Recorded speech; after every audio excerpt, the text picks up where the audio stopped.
the Masters Championship right around the corner, I'm excited to be able to cast a game with two of the biggest contenders. Nope, not a game, scratch that, we're doing a whole best of 5. And here comes an SCV for the ribbon cutting ceremony now. It's the inaugural supply depot. Yes, I know I'm usually pretty pumped, but I might be a little bit extra pumped for this one. Even the tiles on Romanticide look a little bit extra sparkly. The creepin' Zerg's base is a little bit extra shiny. And indeed, as the depot completes, watch with the energy with which that SCV makes his barracks. Or not, he's going home. Serral's going hatch first. But I'm not sure what Byun's doing. Apparently Byun's so good now he doesn't even need to build a barracks anymore. Holy smokes, he's playing a little cash. Oh, he's saving up. He's going command center first. What a way to open the series. He takes a calculated risk and goes for the econ boost. Serral has spent the last year and a half demonstrating he's not a player who never cheeses anymore. Rushes are part of his repertoire now. But Byun has correctly guessed that Serral's not going to do anything weird in game 1. And there's our barracks. Our Zerg player in the red in the bottom right. He's not the Day Duke. He is the Night King. He is Serral! Current world rank 1. For our Blue Terran player in the top left, I've got our shortest intro ever. Starting in 3, 2, Byun! Current world rank 10.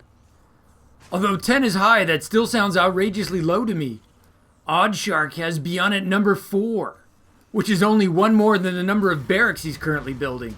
A triple barracks opener, he's only just starting his gas now. This is a high econ mineral build. Serral with his perennial classic 2 queens, 4 lings to start us off. No Reaper for Byun, he doesn't have the gas. His first unit is going to be a Marine. Something tells me we're going to be seeing a lot of Marines. 1, because they're really good, and 2, because it's Byun. No Reaper harass, though, really frees up Serral a little bit. He's going to be able to get his 3rd down unimpeded, and he's going to be able to send those lings out to scout. Serral will invest his first 100 gas into ling speed, aka metabolic boost. It always sounds like a fad diet to me. My life turned around in 30 days after I started the metabolic boost. Thank you, Zugzwang, for making me believe in myself. Alright, the Marine production is ramped up 3 at a time. There's no reactor either, it's just a single tech lab. But Serral's not going to see that because his initial Ling Scout is dead, and that's going to be our first blood. First blood of the series to Byun, glad to get that out of the way. Byun is going to start Stimpack, a very lengthy 100-second upgrade. But since it turns all your Marines into Bruce Willis, you kinda have to have it. Serral's scouting information is a complete 0. He has to start Overlord speed. He knows there was no Reaper. He knows Byun won't let him inside. What is he up to? Well, we know that he's finally making a factory and adding his first reactor. Queen number 3 pops out at the natural for an instantaneous inject. Serral's macro remains pristine. He is locked in for the World Championship. He's preparing an Overlord for a scout. Here's the splash at the 3rd. But the real action's all at Byun's base. What is that Overlord gonna find? Goose, it's time to buzz a tower. Overlord kicks into high gear. Marine's gonna miss it. The Overlord gets inside unimpeded. No, Byun's Marines flank it from the south. There's 5 of them and Serral has to flee. Are they gonna get it? They get it! I don't think that Overlord got much of anything. Serral has got to be nervous. What is his opponent up to? He's making a Baneling nest for safety. He saw nothing but a second Rax. He might have clicked on the stim. Serral is that fast. It is possible.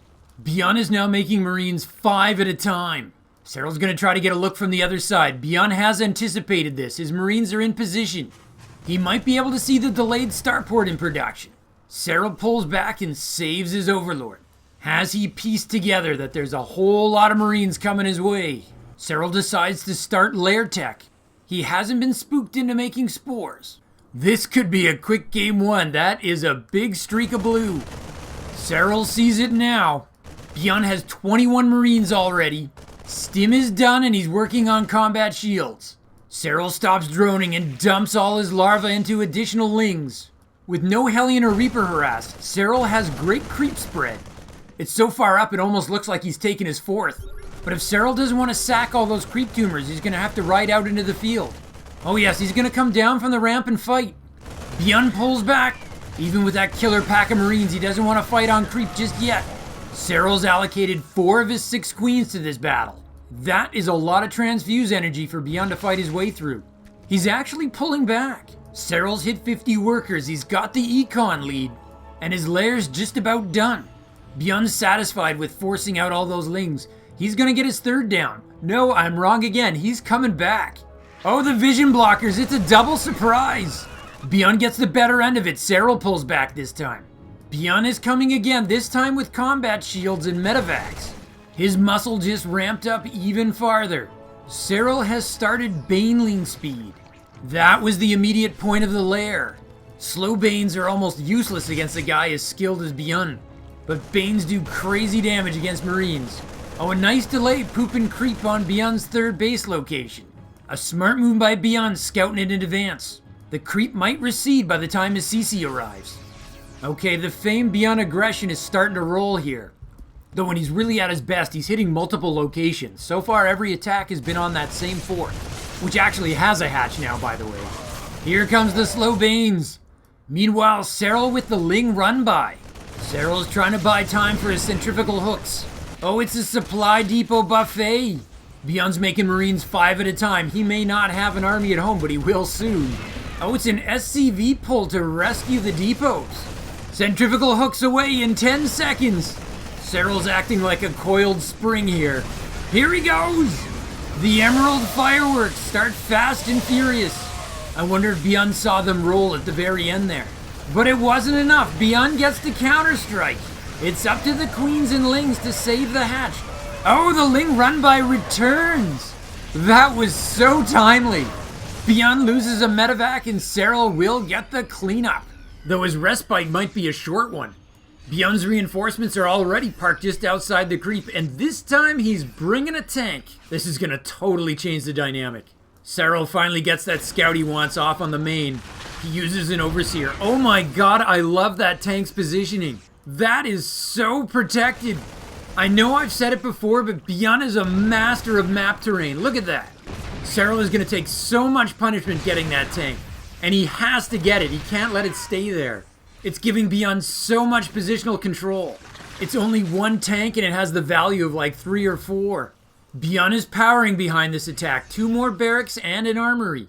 Serral trying to set up another Marine sandwich. Byun is about to finish 1-1. Serral's not far behind with his 1-1.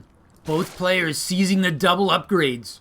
There's actually no kills on that tank, but it's still the MVP. It's the fulcrum of the offense.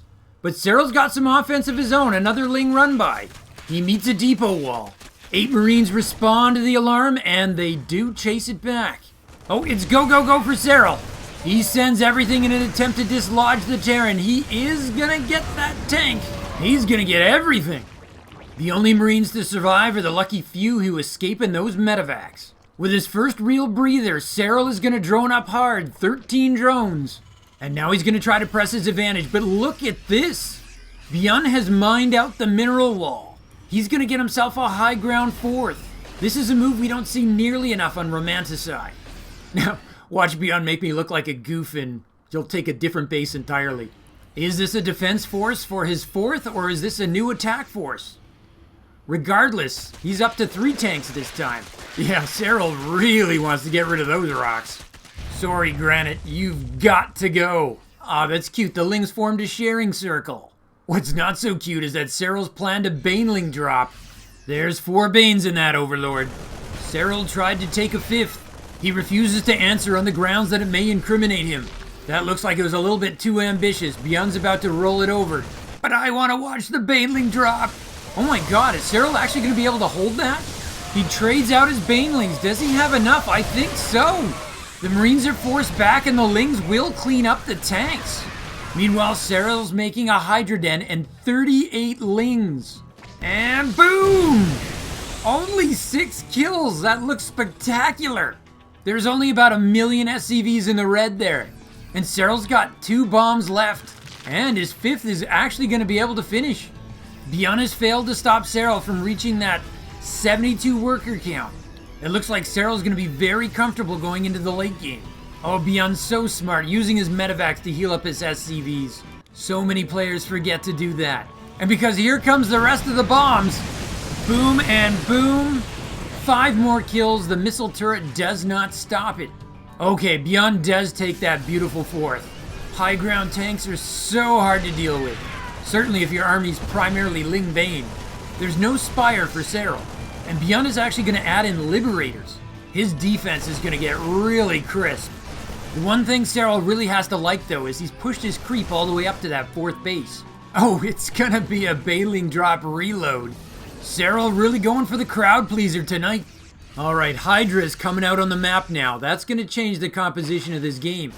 Groove Spines, the range upgrade has been started. Oh, surprise ambush from the north. It is a Serral sandwich. The Lings managed to close, and this goes badly for Byun. Byun has to retreat back to the high ground where he has his fortress. Serral looking to push through. No, he will not.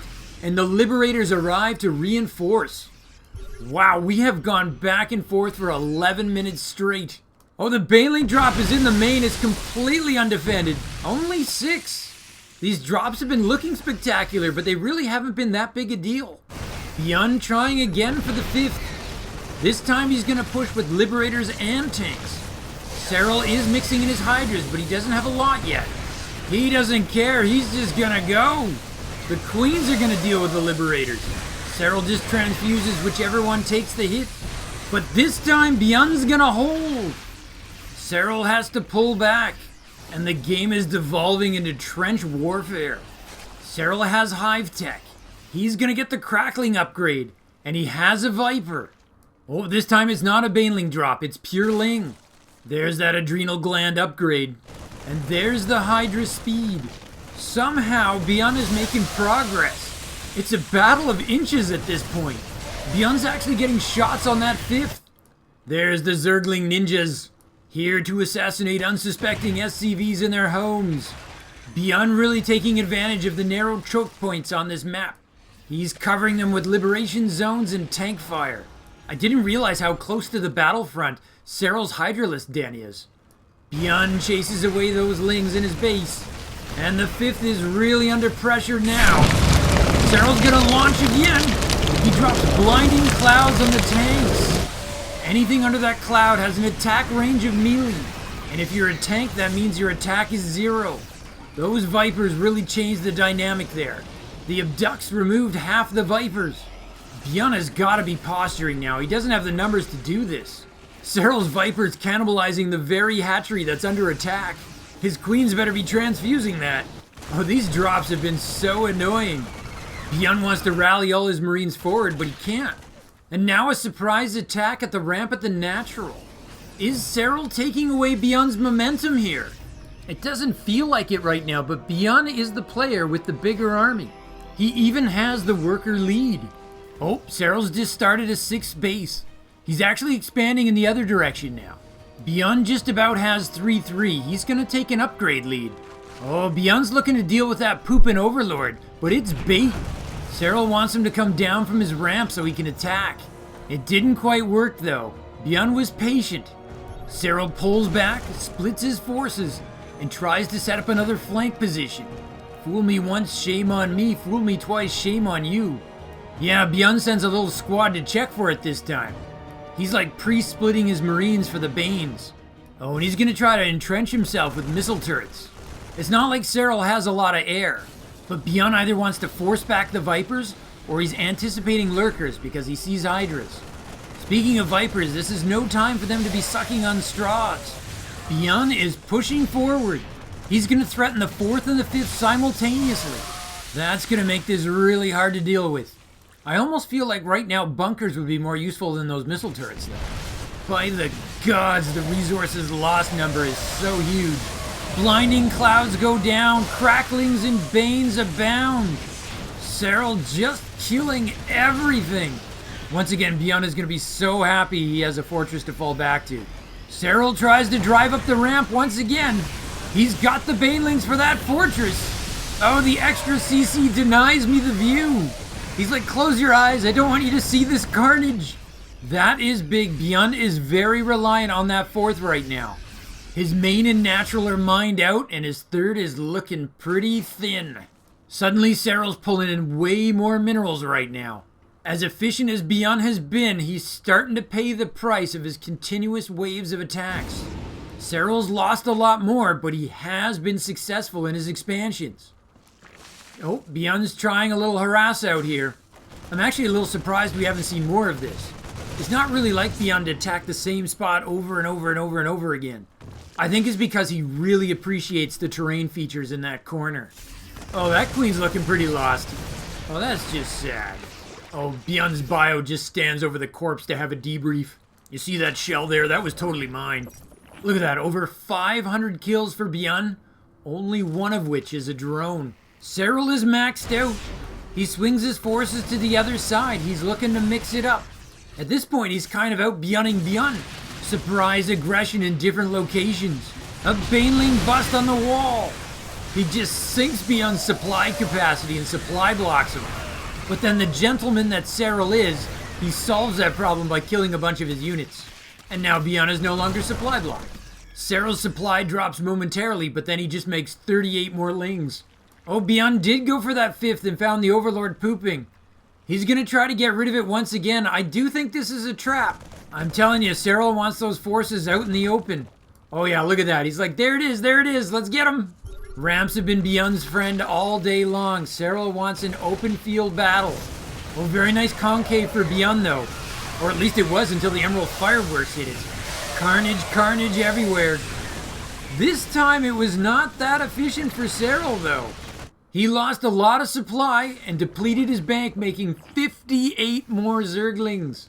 Serral is definitely trying to bomb his way out of this.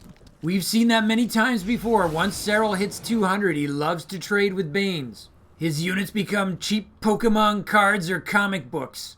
He's quite happy to do 2 for 1 at the swap meet. But Byun's really keeping his tank count up. He can really splat those Banelings. And he's starting to add in more Marauders.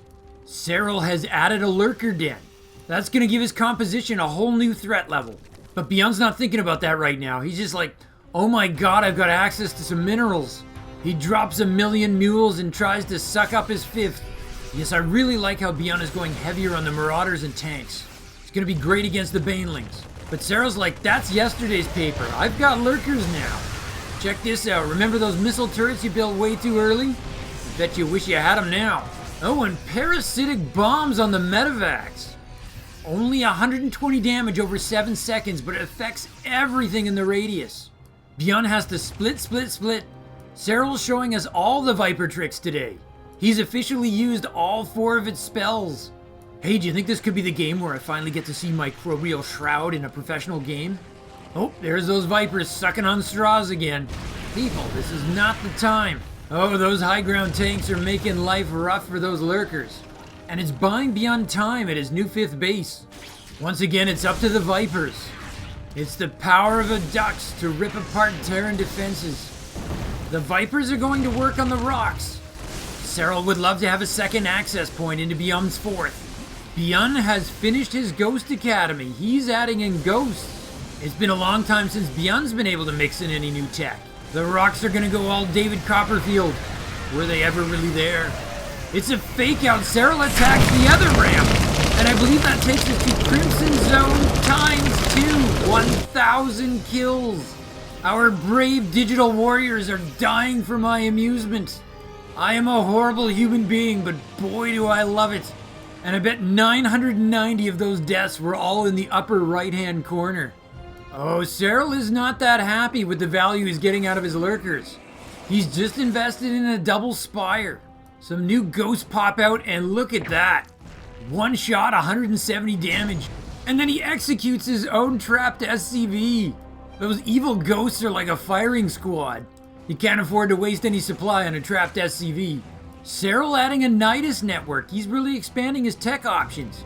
Byun going for the high-sec auto-tracking. That's going to give him the extra range on his planetary fortresses and on his missile turrets. That's really going to help him deal with the Lurkers.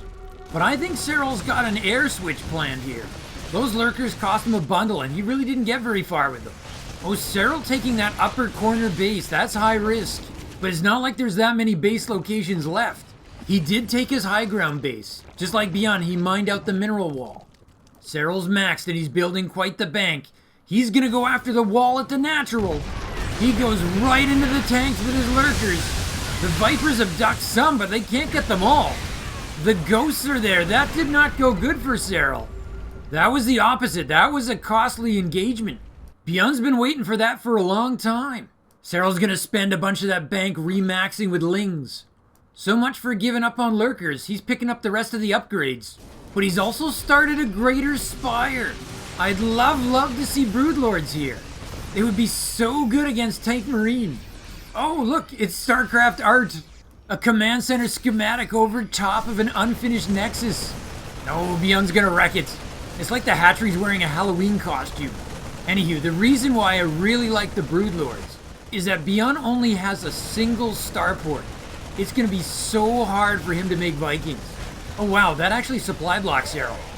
So anyway, Byun can battle the broodlords with his snipes, or steady targeting as we're supposed to call it now. But it's hard. You're gonna want the range of those Vikings. I can't believe Byun's actually winning the battle for the top right. You'd think it'd be so much easier to expand to the base right in front of his natural. But I guess Byun's like, well, since I'm battling here all the time anyway, I might as well mine from it. Oh man, we're getting Nidus alerts now. There's no swarm hosts here. I think this is for general utility. That greater spire is gonna finish. Serral's almost got a 3,000 mineral bank. No bank for Byun. Byun graduated from that Korean school of Terran where they teach you as soon as you have 400 extra minerals, you make another command center. The idea behind it is that you want to work up to a mule army. Ideally, you want to eventually replace all your SCVs with mules. It frees up a ton of supply, which lets Terran have an even bigger killer army. I guess you could say Byun's like an evil capitalist. He wants to fire all his human workers and replace them with machines. It's for the shareholders, guys. You gotta improve that bottom line every quarter. He's under a lot of pressure to increase the dividends. Okay, here come the squiggly corruptors. I'm willing to bet a whole bunch of them are gonna change into giant floating triangles. I can't believe Byun's been able to hang on to that top right base. That has kept him in this game and given him a real chance. And now he's gonna get entrenched there. Serral's acting like he's gonna go after his production on the left-hand side. That hasn't gone so well for him historically in this game. Oh, Serral's adding infestors. Broodlord infestor. Byun better have a lot of ghosts. Oh, Byun's gonna add a fortress in that top right. That's a great move. Serral's starting to add the broodlords. I think this is gonna completely change the game. I don't think Byun knows about it at all.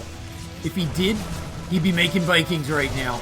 Well, he does know about the infestors and the fungal growth. Oh, the marauder survives, but his roommates will not go near him anymore. Oh, you know what this is? This is called freeing up supply. That fortress at the top of the ramp is brilliant.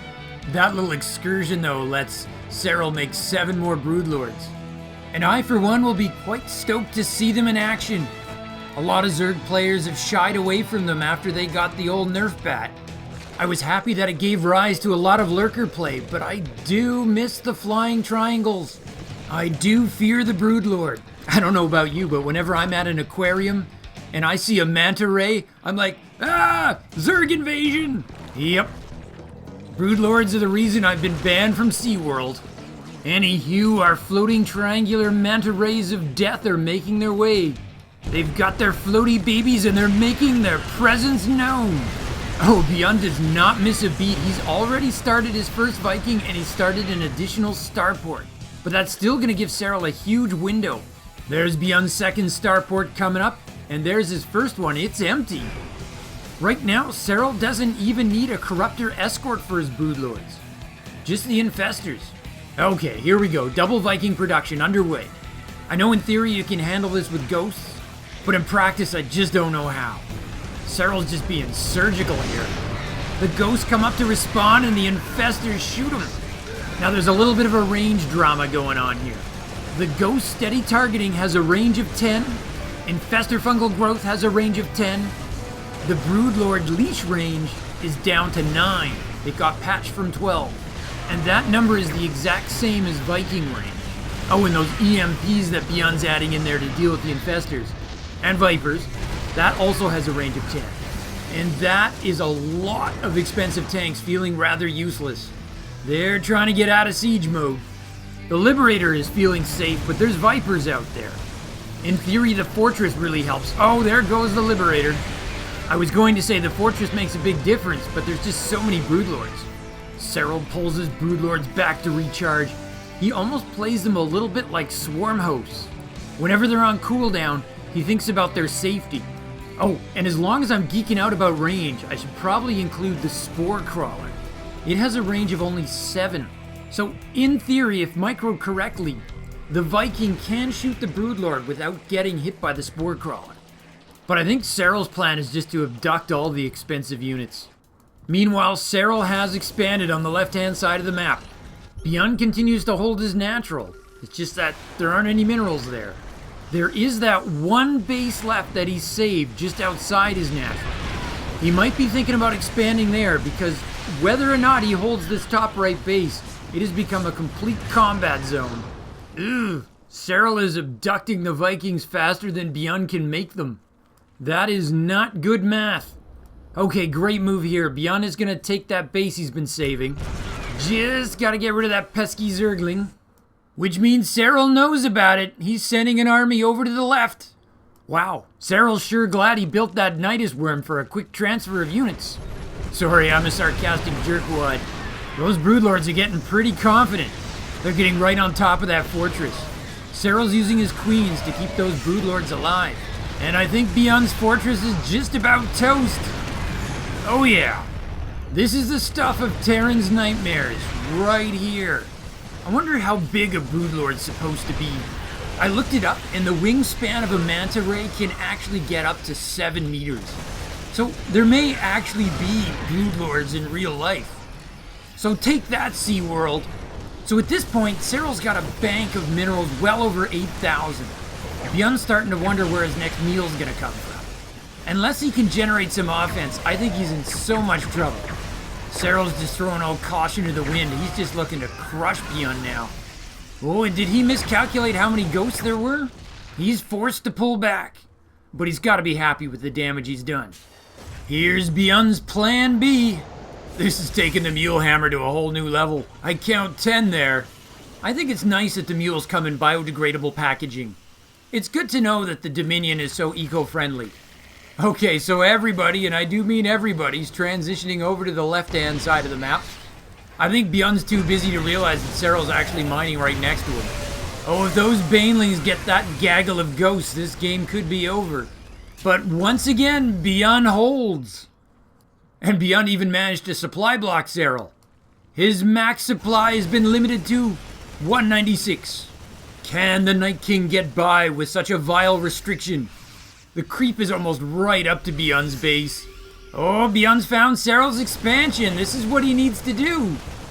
He's generating offense. Byun's flying a whole bunch of command centers over. He expects to have a whole bunch destroyed. That's a good start for Byun destroying that base. He just needs to replicate that 5 more times. He's scanning around to find out how bad his situation truly is. He's still got a massive army with expensive units. Until Serral figures out a way to deal with those ghosts, Byun is still in this. He's going to try to entrench himself again. Those missile turrets going up are going to have a range of 7. Same as the Spore. No, sorry, he's got the auto-sec tracking upgrade. They're going to have a range of 8. Uh-oh, look who just finally managed to show up to crash the party.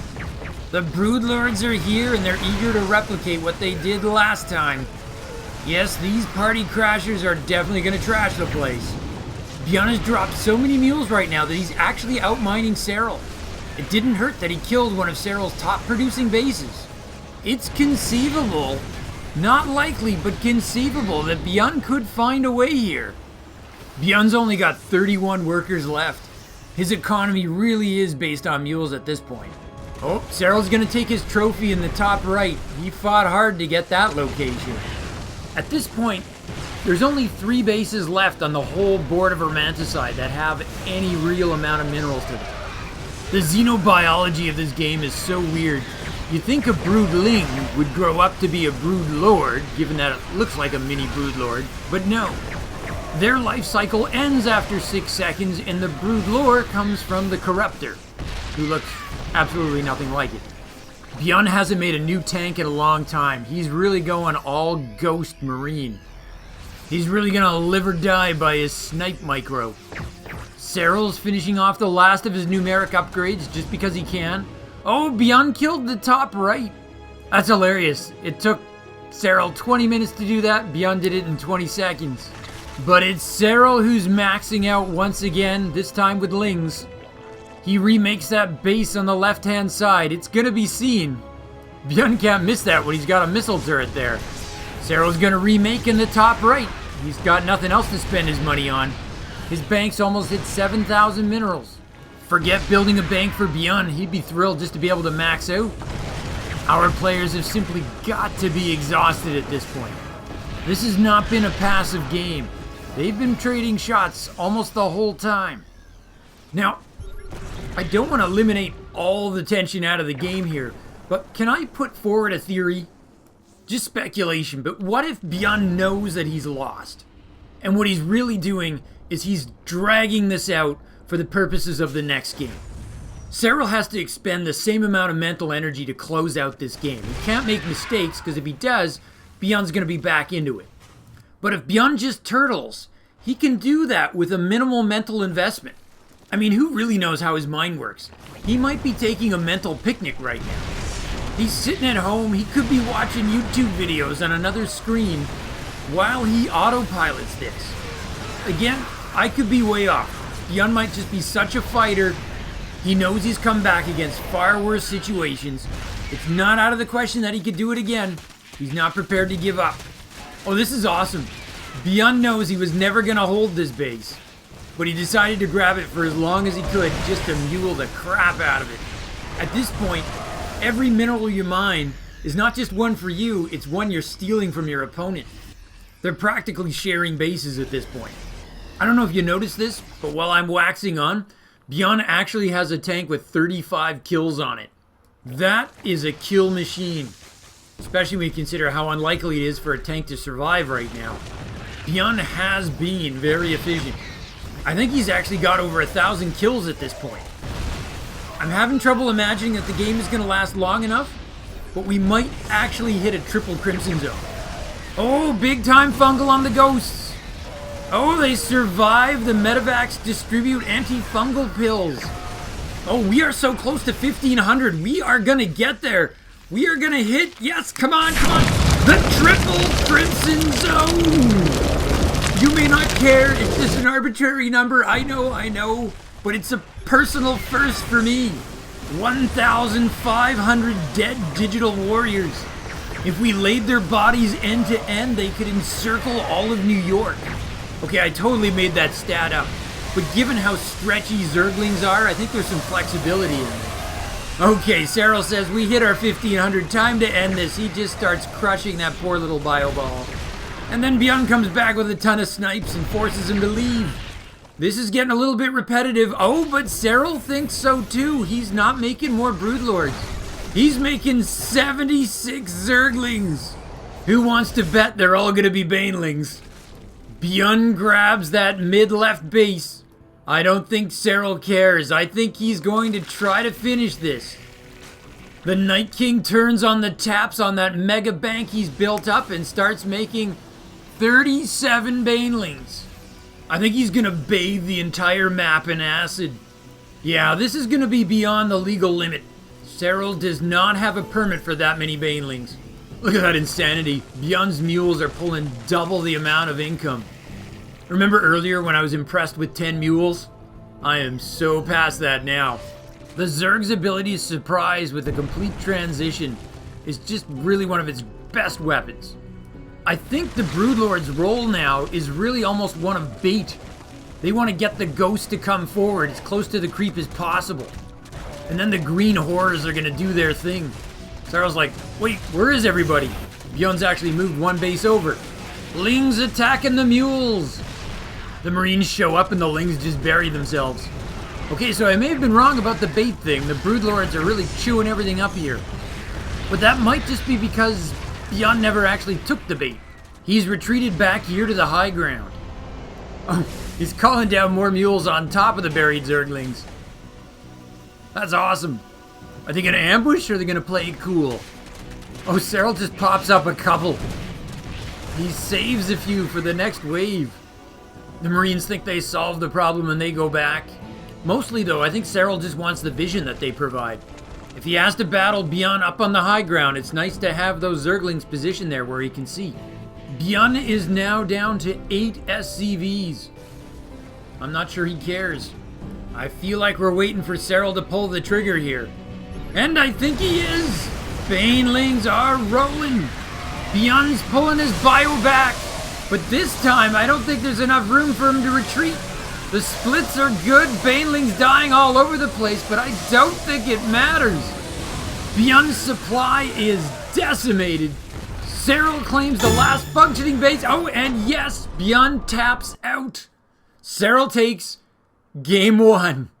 Are we sure that wasn't game 5? I feel like we played a whole series on one map. So, here's the mystery, or at least a mystery to me. Why did Byun not go all Byun on Serral and use his famous drop micro? Instead, he attacks the same focal point over and over and over. There was a couple of noted exceptions, but by and large, he was not using his famous strategy against Zerg where he constantly pops up all over the place. There's no way to know really without asking Byun. One possibility is that's just not how he plays the map Romanticide. He prefers to use the rocks and bridges in the manner we just saw. Maybe, but I don't quite buy it. Another possibility is he's saving the higher EPM drop micro for later in the series we're about to watch. That makes some sense, we shall see, I suppose. A third possibility is he's actually saving it for Katowice. He's not giving Serral the full look at his capabilities. That's a cool explanation, but it doesn't quite wash. Serral will no doubt have seen Byun's drop micro before. It's not like it's a secret. And you can't watch that game that we just did and possibly think Byun was throwing it or handicapping himself. If he wanted to lose, he could have lost that game a lot earlier than 35 minutes. Anyway, it remains a mystery. So, lastly, let me leave you with just a couple pieces of Starcraft art. First, a command center and a hatchery trying to occupy the same moment in space at the exact same time. Truly a mind-bending visual. And don't forget, this picturesque shot of broodlords dropping death from above. Truly the stuff of a SeaWorld nightmare. Enough goofing. Rest time's over, people. Fire up your brain pans. We're going to game 2. Adjutant, if you would please. The game begins now. Hello, my name is Inigo Montoya. You killed my Terran. Prepare to die. Yes, we will get to find out how Byun reacts to that marathon of a loss. To my mind, the cheese alert meter should always go up a little bit after a long game like that. The odds of your opponent getting impatient, win or lose, seems to just go up. On the other hand, both our players are very disciplined. They've come with game plans and they probably intend to execute them. Our map is going to be Oxide. It's smaller, it's faster. I would expect Byun to take that as a positive. Barracks first for Byun this time. You may not remember it because it was so long ago, but he went CC first last game. Serral going hatch first again. No sign of any adjustment from him. As for our Terran player, sure, he may be down a game, but you gotta remember, it's only Byun! And this is a best of 5 series. Byun is getting gas this time, and I wonder if that means we're gonna see a Reaper. Despite his reputation as the premier Reaper player, he has been prioritizing Marines. Serral's gonna get his gas and his pool. Our Zerg player is absolutely a killer, but don't call him a serial killer, because it's pronounced Serral!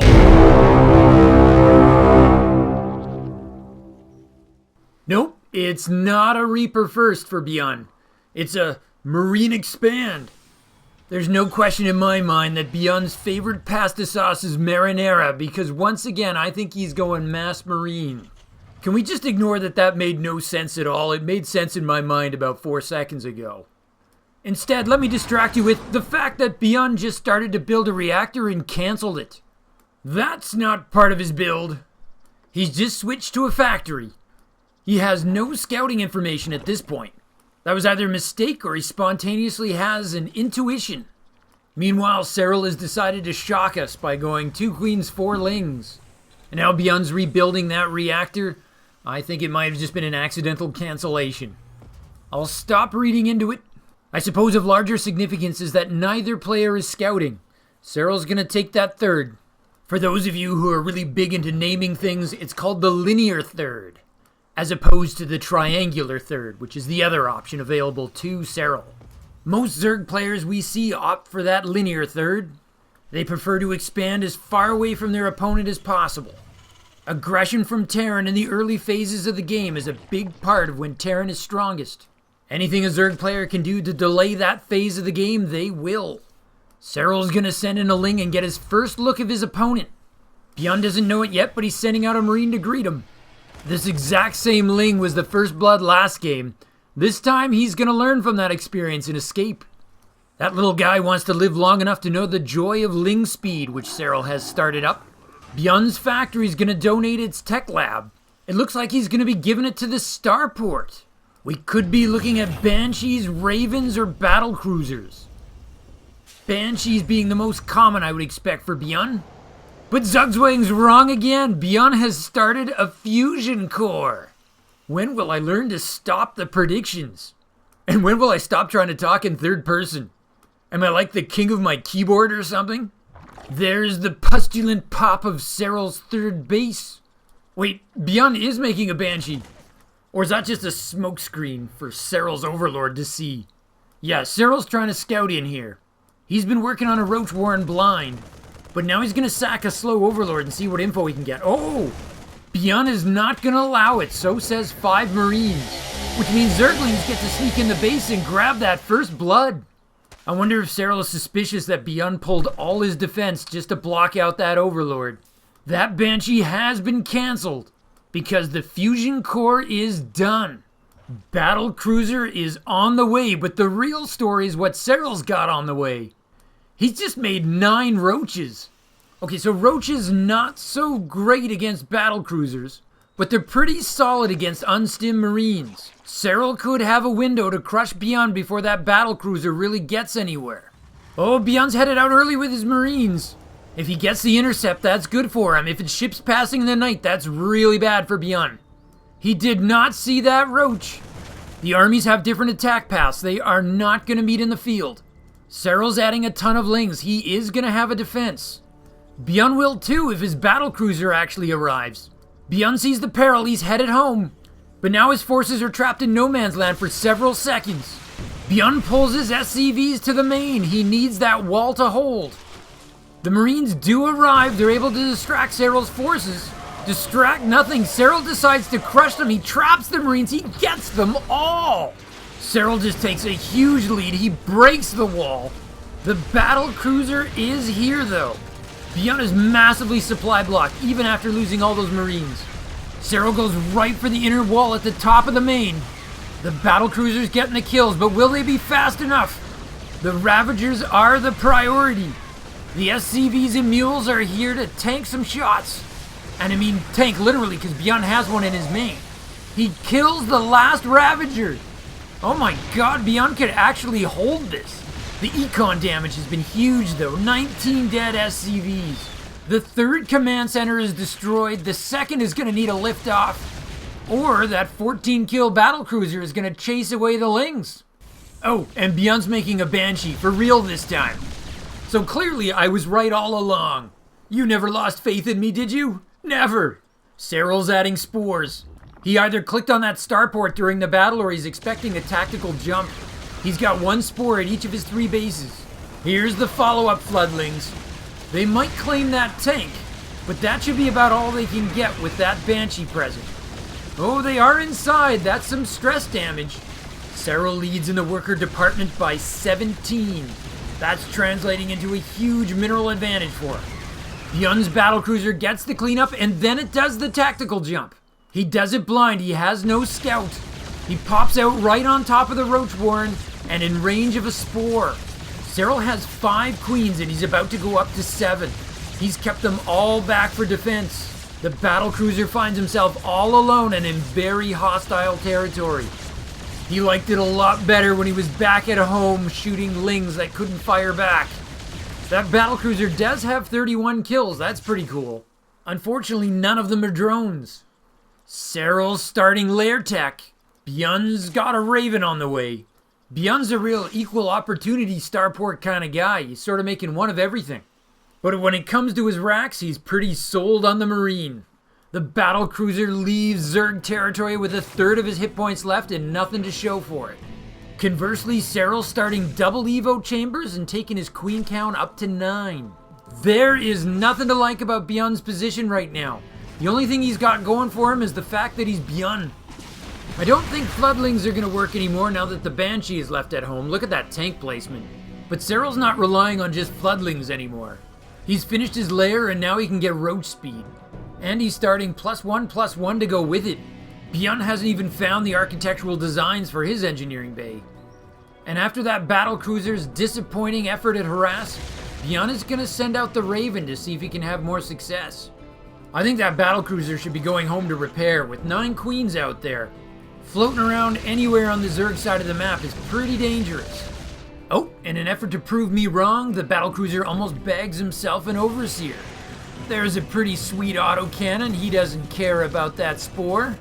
It gets 2 drone kills and forces the drone pull. That's as good as you can hope for a cost of just energy. And now Byun has a chance at getting the triangular 3rd. Or I guess it should be the triangular 4th. You know what? That's too confusing. I think I'll just rename it Henry. As in, Byun is gonna get Henry. Is Serral gonna cancel the Henry? He does, but is it gonna cost Byun the battlecruiser? Another auto turret goes down.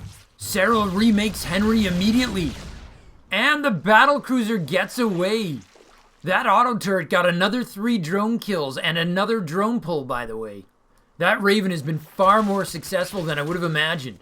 Oh, Serral's making his trademark Baneling speed. But he's also making a Spire. And he's dedicated some lings to making the ground unsafe for auto turrets. I do believe it's rock breaking time. The significance here is once these diagonal rocks are removed on both sides of the map, the distance between the 2 naturals becomes uber short. Ah, the battlecruiser is gonna come home for a repair. Wonderful. So clearly Serral no longer considers himself to be in that delicate early phase of the game. He's now more than happy to be up close and personal with Byun. He's taken an extra swipe of his underarm, and he's not afraid to get in tight. Byun's gonna take his 3rd. He did somewhat delay Serral's 4th. The Spire is gonna complete for Serral. He has banked up 1,200 gas, which he has just dumped into making 10 mutas. Byun does have a couple of eBays now, but no turrets. He has less than 24 seconds to get them. Oh, Serral's increased his muta order to 12. And he's brazenly taking a 5th in a very exposed location. Serral's feeling very comfortable. He's banking on Byun trying to lock down that 3rd. Byun has just finished stim and he started combat shields.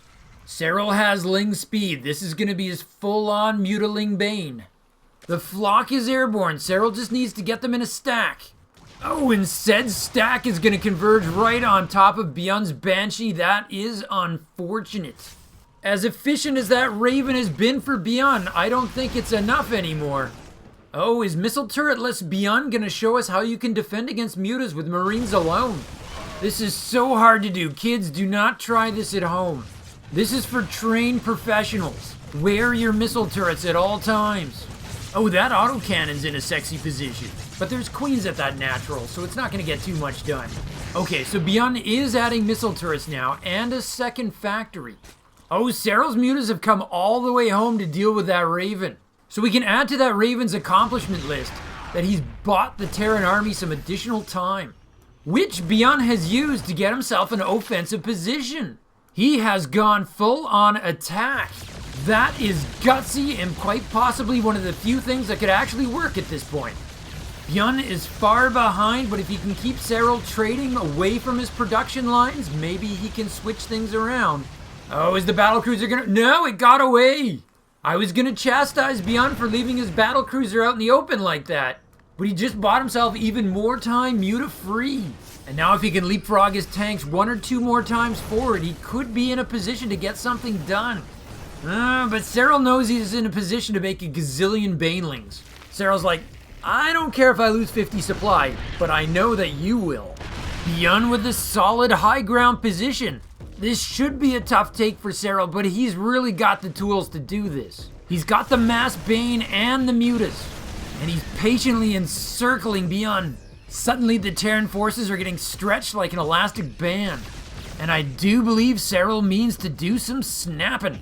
And to carry that rubber band metaphor, I think Serral's gonna play Byun like one of those Kleenex box banjos. 67 banelings, guys. Minus however many just got splatted right there.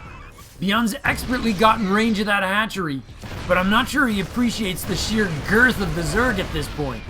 Terran has the bigger army technically in terms of supply, but it's all about to go boom right here. That injured battlecruiser is going to be the first casualty. Serral is once again bathing the entire map in acid. I could have sworn Byun had an army a second ago. Maybe he put it on a different map. GG, absolutely GG. Serral inadvertently blowing up even more Terrans after the game ends. That was a fun one, but I don't think the analysis needs to go too deep here. Serral's Roach Rush did way too much damage, and Byun was never able to fully recover. He was just too far behind, and we can pinpoint the exact moment it all went south. With his Marines caught out on the map, Byun rushed them back home, and they got sandwiched. Kudos to Serral if he actually timed that, planning his strike for when Byun would be away from home. But if he didn't, he still reacted perfectly and in a flash. It was utterly masterful, and even if not immediately apparent, it was game-ending. And so even though we're in a best of 5, Byun already finds himself on death's door. Can Byun keep this alive, or is Serral bringing out the broom? The game begins now.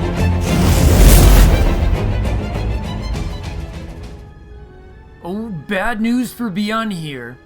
Lightshade is one of the tougher maps for Terran in TVG. The Terran win rate drops to around 50%. Looks like a bit of a coin toss, and hold on, we've got ourselves double cheese. My brain fried, I couldn't figure out who was doing the cheesing. I think they both are. Serral absolutely with a 12 pool. Byun, some kind of Rax Rush, I assume. Usually when this combination happens, it's really bad for Terran. The good news for Byun is he hasn't decided to drop his Raxes right in front of Serral's base. He might not get discovered, and that will give him a chance here. It is gonna be a double Rax Rush. Actually, there's a third SCV out there. It might turn into a triple. Our Finnish Zerg player in the bottom right would like a triple win.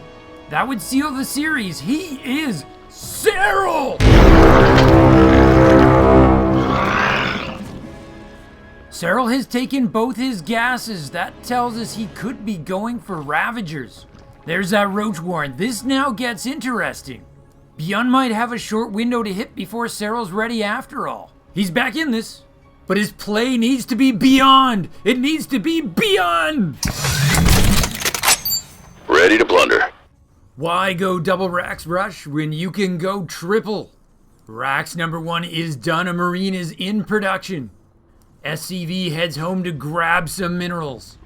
Nobody's making workers right now. That Roach Warren's almost done. Byun's window's kind of looking more like a porthole.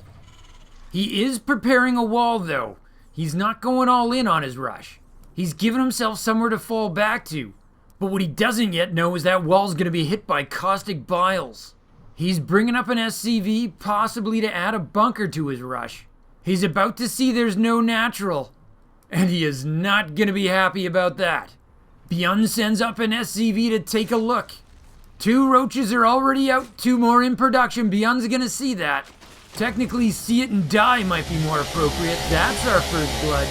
Serral comes down his ramp. Byun stashes and hides an SCV. Serral thought that was just a scout. He's making his Ravagers.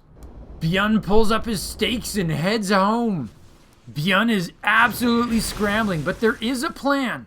Oh, he went for an eBay block to try to delay the Zerg. It cost him his SCV, and now he's trying to fill in his wall with bunkers. An excellent choice. He'll feel better though once his production facilities actually make it home. I'm looking to see if Serral's gonna expand behind this or if he's going all in with follow-up. Serral was slowed down a little bit. He decided to investigate and make sure there wasn't a counterattack waiting for him. I think we can guess why he thought that might be a possibility. So at this point, only 2 Ravagers are gonna show up at Byun's doorstep. The lunar landing is taking place. Byun's gonna need to get ready to repair here. Or alternatively, start building his depots further back. Cause Serral's gonna make it rain. He's just waiting for his overlord to get here so he can get some vision upstairs. Byun starts a factory. We've talked about this before, but Byun's gonna want a cyclone. That lets him force that overlord back. But he's a long ways away from that. Serral is going to work. The 3rd Ravager shows up. A triple bile does 180 points of damage. 2 SCVs on repair is not going to be enough to keep up. Serral's able to keep his overlord out of range of that bunker, and that is bad news for the Terran. Serral has pulled back. I did not see that coming. He's taken his natural. He's moved to a plan B. Byun has held. Serral decides he doesn't have enough to bring down the bunkers with that many repairing SCVs. And he doesn't want to hang around for the Cyclone or tank to show up. It is going to be a Cyclone, by the way. I think that means, to my delight and very much to my surprise, this game is actually going to stabilize. Byun actually comes out of this 3 workers ahead. Forget that he's on 1 base and Serral's actually started his 3rd. But putting that aside, he's survived. He even managed to go unsupply blocked. Byun starts a new command center to celebrate. Not gonna lie here, I thought this series was over. But suddenly we've got ourselves a game to play out. Ling speed completes and the Cyclone makes his entrance. The factory then donates its tech lab to Arax. Byun immediately starts making stim. His other 2 Raxes are gonna work on reactors. For his part, Serral is droning and adding queens. He's just finished his first 2 and he's adding 3 and 4. He's got a little bit of catching up to do in that department. I love how these Ravagers have been pressed into the role of scouting Lings. They're marching around the map, checking all the nooks and crannies. Oh, the indignity of this. I meant for greater things. Byun's gonna start up a starport. He's just finished a single Widow Mine. I'm not sure that's drop material. He might just be looking for a way to better secure his natural. His 2nd command center is just about done. And Byun has resorted to that thing he does where he makes Marines 5 at a time. Oh, this Overlord could be a nice pickup. He's got lock on. This will actually supply block Serral. For a few seconds at least, he does have another Overlord in the works. Serral responds by adding 2 more Overlords.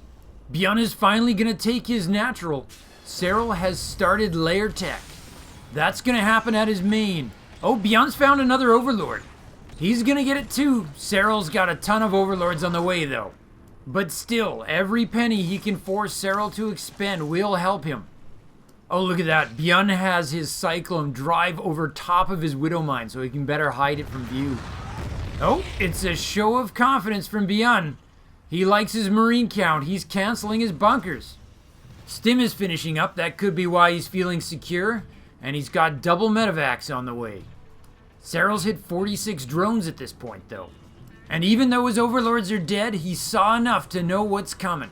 Serral has switched back to making units. He's gotten out some roaches, and now he's making a big round of Lings. If Byun does push out with his Marines, he will find an army waiting for him. Oh, but it could be a double medevac drop. We'll definitely have to keep an eye on this to find out if this is a new strategy coming out of Byun. Is he actually looking to hit the main? This may just be his method of further Overlord hunting. An Overlord perching point isn't worth much when your opponent has a medevac. Serral knows about the double drop potential now. He runs his Lings to the main to counter. He's also looking to clear out some of his other Overlords. I should mention Serral's about to have double Evos, and because his lair tech is finished, he's able to start roach speed. Byun's gonna find and tag another Overlord. No, Serral saves it. Byun had that thing down to 33 hit points. One more volley would have done it. Byun saw the trap of Lings waiting for him at the main. He pulled back. Serral responds by adding more creep tumors on his south side. That's going to give him more and more vision. I know I've said it before, but it bears repeating. The extra vision does not come from the creep itself. It comes from the tumor. That's why when you were little, your grandma always told you, it's not the creep, it's the tumor. Oh, Serral's trying to sneak in an overseer, but Byun is on it. There's no Ravagers to save this guy. Serral is still not supply blocked, and he has no intention of becoming so. He started 4 more Overlords. Note that this game, Serral's upgrading his roaches over his lings. +1 ranged attack, not melee. Byun's just finished his double E-Bays. He's starting his +1/+1. Serral's worker lead has slid to 13. Byun is kinda clawing his way back into this. But I try not to read too much into it because Terran always enjoys a little bit of a honeymoon when Stim first kicks in. Serral's ordered 11 roaches. That's like a Costco bulk pack. And I think we're about to have a clash here. Byun's Marines have found the roaches. Hey man, we were just looking to clear creep. We weren't looking to start nothing. Serral, however, does not take too kindly to having his creep cleaned up. He's the kind of guy who likes to pick up after himself. Now that the roaches have climbed onto the field, Serral has this huge supply lead. It's somewhat inflated because it's all roaches, but it's still pretty significant. And Serral's ordered 9 more roaches. He's just gonna max out on roach. Masked roach is definitely gonna give Serral a different look than he had in game 1 and 2. Byun is looking to secure his 3rd. He's also gonna power a little bit, get his racks count up to 5. Is it just me, or is it a workplace hazard to have a huge cluster of Marines firing at point blank range at a huge pile of scrap metal? I guess since it's a dissolvable pile of scrap metal, it's acceptable. But remember, preventing workplace accidents is everyone's responsibility. Serral's about to max out on roaches. He's been widening the attack path. And he's brought up his queens. 5 of his 6 queens anyways. He doesn't quite max out because he is supply blocked, but that isn't gonna last. Byun's +1/+1 hasn't quite finished. This is a bit of a window for Serral. He goes at the 3rd. He gets the lift off. Byun stims his Marines and comes in to defend. The Ravagers have the range to kite them. Byun lures Serral back into the range of his tank, but the Zerg Concave is looking pretty good. Serral deals with the first tank. Does he know that there's 2 more behind it? He does now that the shrapnel runs into him. Huge supply loss for the Zerg. Serral's gonna pull back. Is that gonna leave his queens exposed? He's trying to expand the creep so they can get out of here. Fortunately, Byun does not see the queens out there left alone. Opportunity missed. In fairness, he is busy saving his orbital. The queens are gonna gingerly step onto that creep and away they go. No other unit gets a speed boost quite like the queen. Though really it's the case that they suffer a speed penalty when they get off the creep. It's a balance mechanism. The designers want this powerful unit to be available defensively, but not so much offensively. Oh, the foliage screens are gonna blind Byun. He walks into the Ravagers.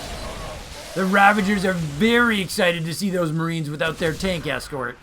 Byun runs back to the safety of those tanks and Serral has to let him go. Serral's finished his infestation pit. We'll be keeping an eye out for swarm host and nidus worms, but he might have planted it just as a prerequisite for hive tech. Serral, still with that big supply lead, tries to come at that 3rd from another angle. Serral sees Byun trying for a 4th command center, and he forces the cancel. Byun has just responded by loading up 3 medevacs with Marines. He's not going to defend his 3rd, he's sacking it. Or he meant to. Serral backed off. And now 4 SCVs are going to give tribute to their Zerg god by making an offering of supply depots, apparently. I see, Serral's rushing home to defend the drop. No, he splits his forces.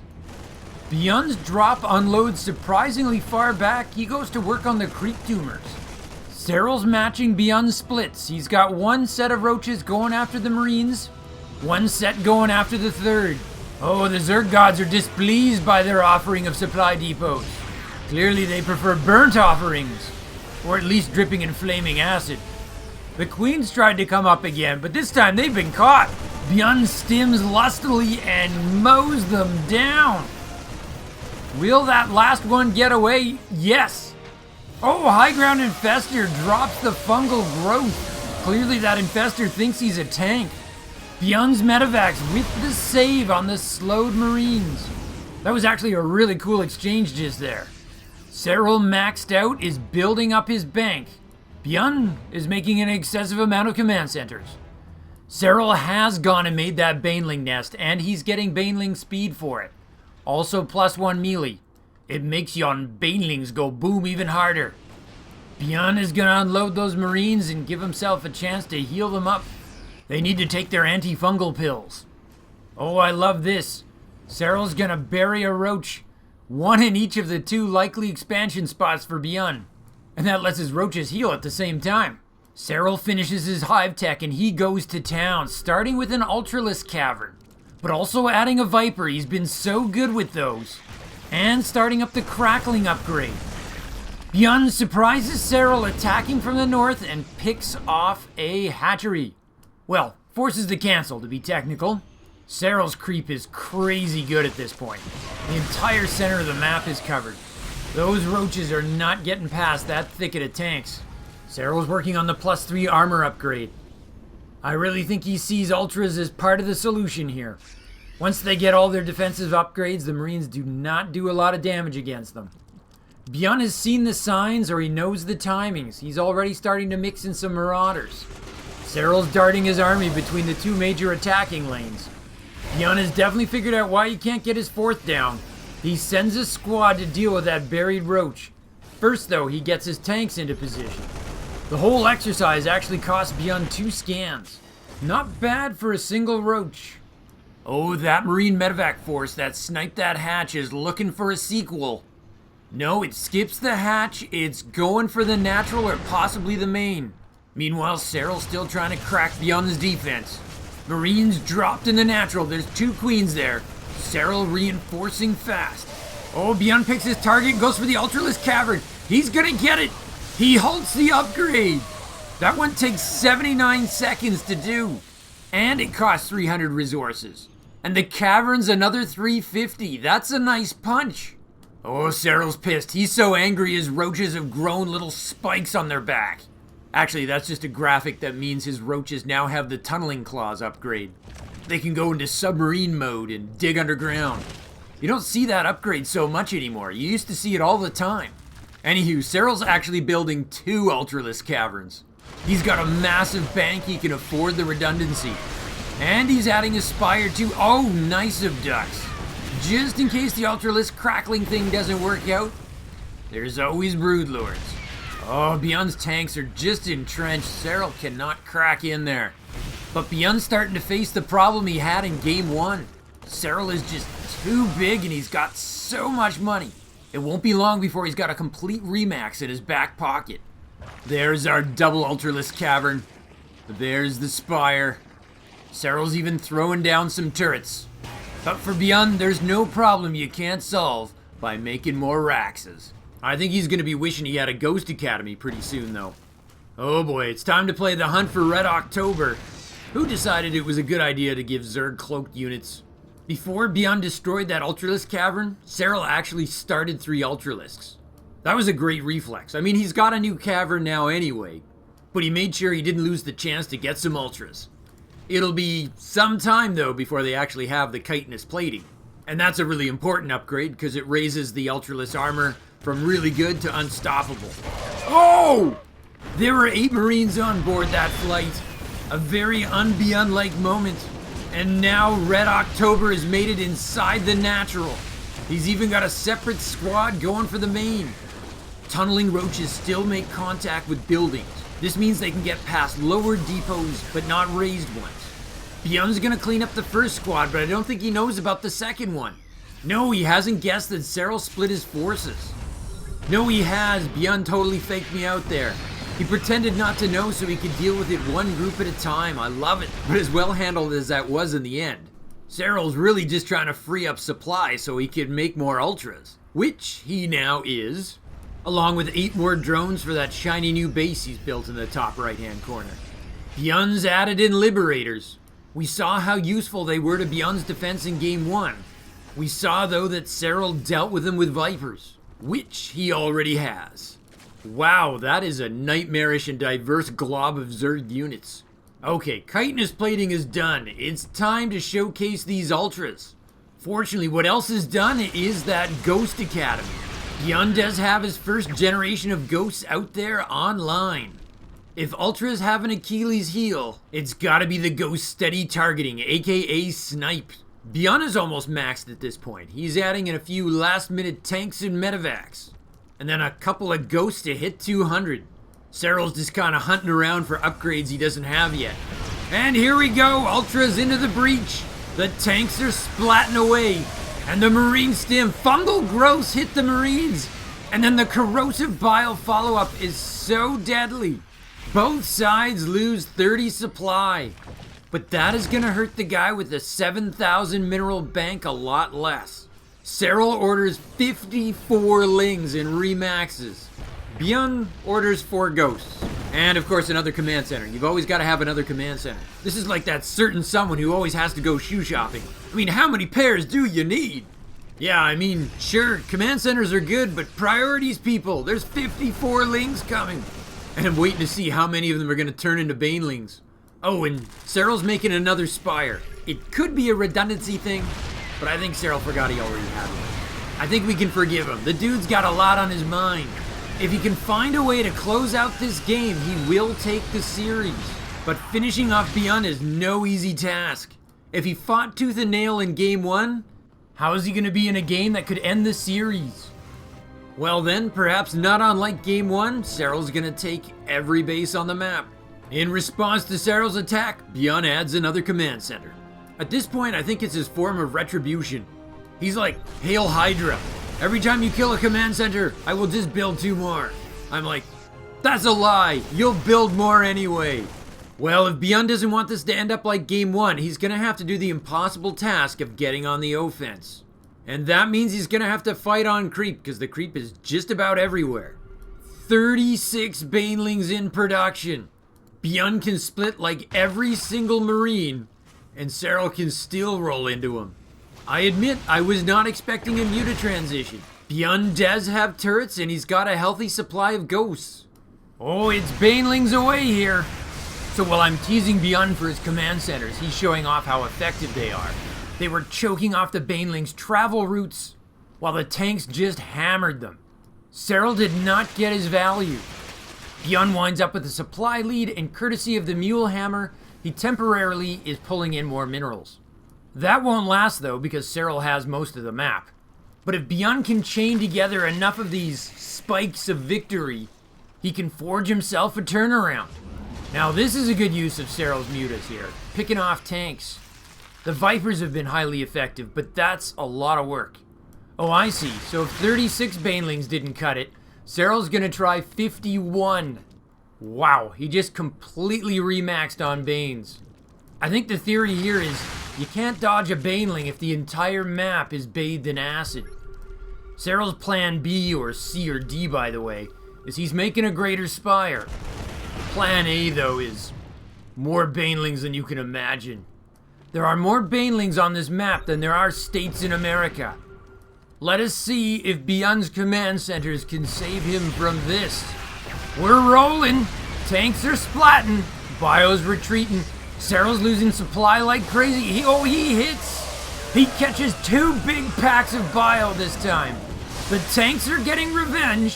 Serral breaches the natural and then finds there's nothing there he particularly wants to kill. He pulls back and starts remaxing with 54 more lings. I'm really surprised at how effective these late game mutas have been. Anywho, that baneling exchange really hurt Byun this time. He can't rebuild his army that fast. Serral's making 48 more banes. You gotta wonder about the third wave here though. Does Byun actually have enough bio to justify it? If Byun's army's primarily tank, maybe you want to send in the cracklings instead. I mean, his marine count dropped down to 8. Byun is building that back up, he just needs to build a dozen command centers first. I think Serral's ahead of me on this, you won't be surprised to learn that. He's got 48 banelings, but he's gonna wind up with about 56 zerglings to balance that out. And he's gonna try to use his mutas to peremptorily clear out some of the tanks. Oh, he's done with that, he's going again. Stand by for wave 3, people. And here we go. We are rolling, tanks are splatting. Bio is running back. Byun is really showing how this is done. Serral loses a lot of Banes for nothing. Not like it was a failure. Both sides lost 30 supply, and Serral's happier with that than Byun is. Oh, and his Mutas just got free reign of Byun's main. That's a problem. Byun has to pull back to deal with that. Could that give Serral an opening? Oh yeah, Serral's really gonna make me eat my shorts over questioning his Muta choice here. He's getting so much value. Maybe not in terms of resources lost, but positionally, he is using them to stretch Byun. Though this might be the end of his Mutas. That flock's getting pretty small. Serral's gonna grab that one last tank, and he's not remaking those Mutas. He's adding Zerglings and Banes. Farewell, fine feathered flock. Your lives were brief but impactful. So Byun's got his ghost count over 20 at this point. There's a lot of quality in that army. What he doesn't have is a fresh base. He's not just getting outmined, at some point he's not going to be mining at all. And meanwhile, Serral's preparing Baneling wave number 4. Byun triggers it early with his tanks. Nope, Serral pulls back. I think the target should be that mineral line. Oh, it's a marine drop in an undefended hatchery. Byun just needs to do that 12 more times. Byun's only got 11 tanks. It feels like he has 30. They're really the anchor of his defense. Serral might have to get the Vipers going. Or dare I say it, the Broodlords. That Greater Spire is done if he wants to make that transition. Serral doesn't have that gigantic bank like he did in Game 1 though. He does have a bank, it's just not gigantic. He's not like going out to all the clubs and throwing dollar bills in the air. He's investing wisely in his 401k, or whatever it is that they have in Finland. My point is, he's rich, but he's not that rich. In Game 1, he was a 1%er. Here, he's kind of well-to-do. Now, at the time I'm casting this, Byun is not actually qualified for Katowice yet. Serral is officially in Group B. Byun, the late bloomer in 2020, has to play his way in. Oh, another nice fungal corrosive bile combo. Oh, and thanks to those Mutas, there's not enough tanks covering that north base anymore. Fortresses and Banelings do not mix. When they're not sniping, Ghosts actually have a worse DPS than Marines. Way worse than Stim Marines. The heavy Ghost composition could start to work against Byun at some point. Right now, though, he's focused on rejuvenating his tank count. He needs it so bad, he's actually prioritized it over making more command centers. And then it happened. Serral made the Broodlords. Though I suppose that's an excellent reason for Byun to keep that high ghost count. Byun gonna kill an important base of Serral's. If he could find a way to actually expand here, he's clearing out the creep. If he could hold either of those bases, that would add some serious life and vigor into his game. Serral seems to have hit the pause on his Broodlords. He's making Ling Bane right now. You have to admire Byun's tenacity. Just trying to reclaim that territory. The exhaustion these two players have to feel. Serral's actually supply blocked. Byun killed his Overseers in that last assault. Could there actually be cracks to the Night King's armor here? I don't know. Serral's still pulling in so much more money. Byun is trying to do something about that, although I'm not sure where that command center's going. He must know the only two remaining bases are in the bottom left. I think he's trying to steer it out of harm's way. Serral once again with an ungodly number of Banelings. Byun is patiently trying to set up control of this base. There's that green schematic. He's bringing it back. There are 64 Banelings on the map, though. It's hard to do anything when there are that many Banelings rolling around. Serral's got them separated into two groups. A mere 30 to the north, 30 to the south. Wow, are we really fighting over those two little specks of minerals up top there? Byun has a ton of tanks ready to swat those Banelings, but does he really have enough? And is Serral about to display his solution to tanks? We're going back to SeaWorld, people. The flying mantas of death are gonna make us wait no longer. But they're almost the distraction. The real threat here is the Uber Banes. This is a carpet bombing operation. Byun is dislodged and Serral's gonna put a hatchery there to block. No, he's canceled that. Byun is coming back to fight. Oh, this is nuts. We are closing in on another double Crimson Zone. And that only sounds unimpressive because we've just lived through a triple. The Banelings rolling over the entire map, hitting that bio. Byun runs around the mulberry bush and somehow still has units left. He actually comes out of that with a bigger army. And Serral has to retreat his broodlords or lose them. Serral has a bank, but he doesn't have a big enough bank to remake them. And the very thirsty Byun takes a big drink of these minerals. He is so close to starvation. This new base of his is really all he's got. And with 9 mules, he's really gonna rip into it. Serral's Ling is gonna clean up some odds and ends here. But that's not what this fight's about. It's about the bottom left. Serral rebuilds and has a massive supply lead. There's only 8 tanks for Byun. It might feel like 30, but there's only 8. Even the queens are getting in on the action, trying to add some creep. The tanks cluster around that command center. They're gonna live or die by it.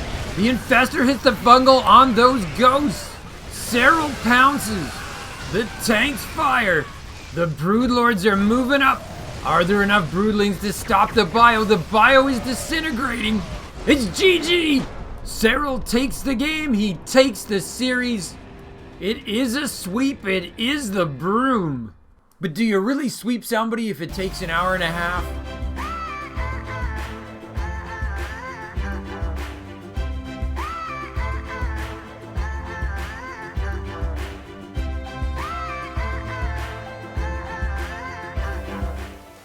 Byun looked pretty good in huge stretches, but there's no denying Serral had the answer.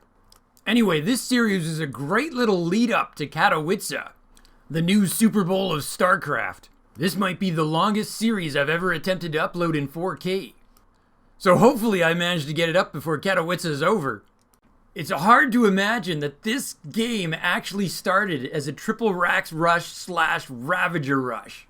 You wouldn't think it was going to stabilize into a split map game, but somehow it did. Thank you for staying with me and for sharing this insanity. Time to get some shut-eye, so from my base to yours, Zugzwang out. To continue your StarCraft journey, Nova advises you to click the video in the upper rectangle. But Kerrigan warns you to watch your 6 and click the video in the bottom rectangle. Or you can stimpack your StarCraft experience. Subscribe to Zugzwang StarCraft. Just hit the circle. From my base to yours, Zugzwang out.